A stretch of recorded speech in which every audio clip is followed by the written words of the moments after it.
राधे राधे। कैसा है मेरा परिवार? स्वस्थ होगा, सुखी होगा, आशा करती हूँ, मंगल कामना करती हूँ।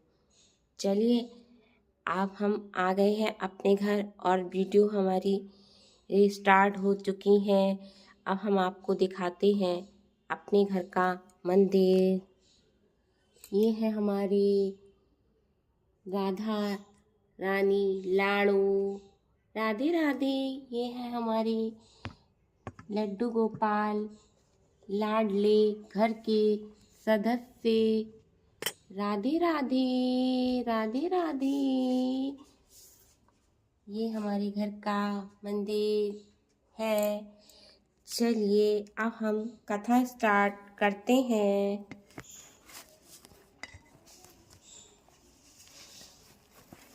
तो आज हम कथा करेंगे माघ मास की कथा, जिसका अध्याय 17वां आज अध्याय होगा।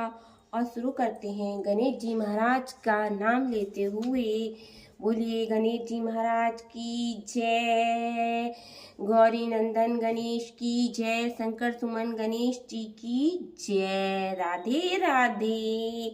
चलिए, माघ मासम, माँ के ठाकुर की जय। माघ मासम अध्याय 17वां हम शुरू करने जा रहे हैं।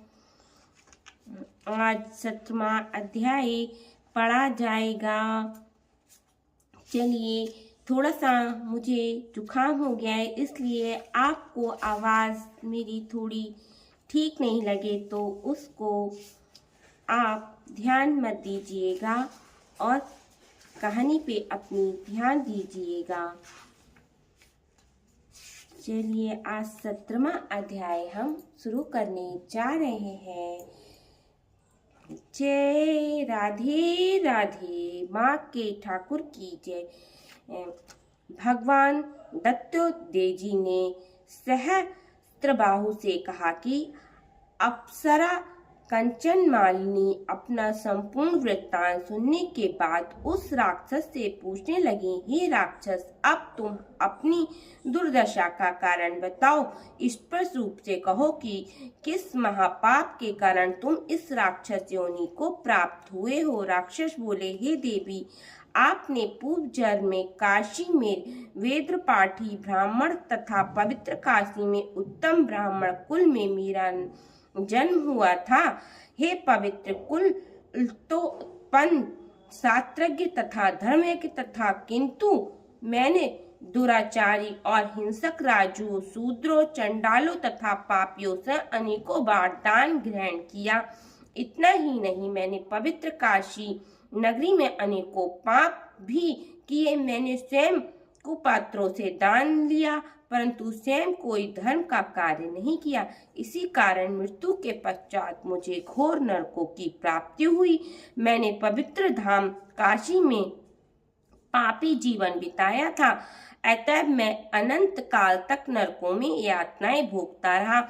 अपने पूर्व जन्म के हाल बताते हुए राक्षसों ने आगे कहा, हे देवरवी, नरकों के भीषण दुखों को भोगने के पश्चात 2 बार गिद्ध के रूप में, 3 बार व्यग्र के रूप में,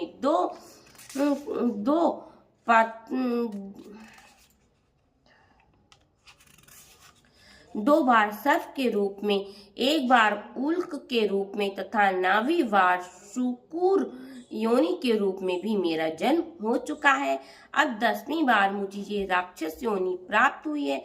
इस योनि में मैं सहस्त्रों वर्ष का जीवन बिता चुका हूँ, परंतु मेरा उद्धार नहीं हो रहा है। मैंने अपने इस वर्तमान निवास क्षेत्र को असंख्य निर्दोष जीवों की हत्या के से 3 योजन के विस्तार तक जीवनहीन कर दिया है। मैंने अनेकों निरपराध जीवों की हत्या की है, जिसके पाप से मेरा घोर दुखी तथा अशांत हुआ है। हे देवी, आपके दर्शन मृत्यु का पान कर मुझे अर्थात शांति मिली है। अब आप कृपया करके मेरे कष्टों का निवारण की युक्ति बताने की कृपया करें। राक्षस के इस प्रकार दीनता पूर्वक निवेदन करने पर परोपकारी अप्सरा कंचमालिनी कुछ देर तक विचार करके बोली, हे राक्षस, मैं तुम्हारे पापों कर्मों से अवगत हूँ। तुम्हारे कष्ट निवारण की युक्ति मेरे ध्यान में आ गई है। मैं तुम्हें अपने अगणित माघ स्नान के फलों का कुछ अंश दान करूंगी। इससे निसंदेह तुम्हारी मुक्ति होगी। माघ स्नान के आदित्य पूर्ण फल का वर्णन करना देवताओं के लिए भी पूर्ण संभव नहीं है। हे राक्षस, इस पुण्य का फल का मुझे स्वयं अनुभव है, इसलिए मैं तत्काल तुम्हें अपने मघ स्नान का फल दे रही हूँ। इसके पश्चात कांचन मालिनी ने अपने वस्त्र निचोड़कर तथा हाथ में जल लेकर संकल्प कर अपने मघ स्नान का फल उस राक्षस को दान कर दिया। कंचन मालिनी के इस दान के चमत्कारी प्रभाव से वह राक्षस तत्काल राक्षस योनि से मुक्त होकर देवताओं जैसे स्वरूप को प्राप्त हो गया। उसी समय योनि प्राप्त कर चुके राक्षस को स्वर्ग लोक ले जाने के लिए एक दिव्य विमान आ गया। प्रस्थान के पूर्व नतमस्तक होकर उसने कांचन मालिनी से कहा, हे माता, आपने पापों तथा दुखों से मुझे मुक्त किया है। अब मैं ऐसे शुभ कर्मों का वर्णन आपकी पवित्र वाणी द्वारा सुनना चाहता हूँ, जिसको करने से सदैव के लिए नरक यातना से मुक्ति मिली जाती है। दिव्य शरीरधारी राक्षस द्वारा निवेदन करने पर कंचन मालिनी ने उसे उपदेश देते हुए कहा, हे सौम्य, स्वप्न में भी जीव हिंसा नहीं करनी चाहिए, काम को वश में रखना चाहिए तथा कभी भी पर स्त्री मग्न नहीं करना चाहिए। सदैव ही भगवत भजन तथा धर्म कर्म कार्यों में लीन रहना चाहिए। पर छिंदादेश तथा पर निंद्रा से मुक्त रहकर सदैव ही सत्य संभाषण करना चाहिए। तुम्हारे स्नेह और श्रद्धा के वशीभूत होकर मैंने तुम्हें धर्म परदेश दिया है। इससे सदैव ध्यान में रखकर मैंने तुम्हें जो धर्म परदेश दिया है, इसे सदैव ध्यान में रखकर मनसा वाचा कर्मणा धर्मलीन बने रहना तथा भगवत भजन करते रहना, इसी में तुम्हारा कल्याण निहित है। कंचन मालिनी का उद्देश्य सुनकर वह देवधारी राक्षस बोला, हे भद्रे, आपका सदैव कल्याण हो। आप सदैव सुखी तथा प्रसन्न रहो। जब तक सूर्य चंद्रमा स्थित है तथा कैलाश पर्वत निवास करती हुई महादेवी पार्वती तथा शंकर की कृपा प्राप्त करती रहे। ऐसा कहकर वह देव कायाधारी राक्षस विमान पर बैठकर देवलोक को चला गया तथा अप्सरा कंचना मालिनी भी आकाश मार्ग से कैलाश पर्वत पर चली गई। हे राजन, जो भी श्रद्धालु इस अध्याय का भक्ति पूर्वक पाठ करेगा अथवा सुनेगा, वे समस्त पापों और संतापों से मुक्त होकर सद्गति को प्राप्त करेंगे।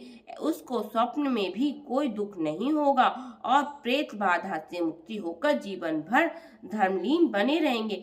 इति सिद्ध पद्म पुराणे मग महत्व 17वां अध्याय समापन। बोलो माघ के ठाकुर की जय। विष्णु नारायण लक्ष्मी नारायण भगवान की जय। राधे राधे राधे राधे।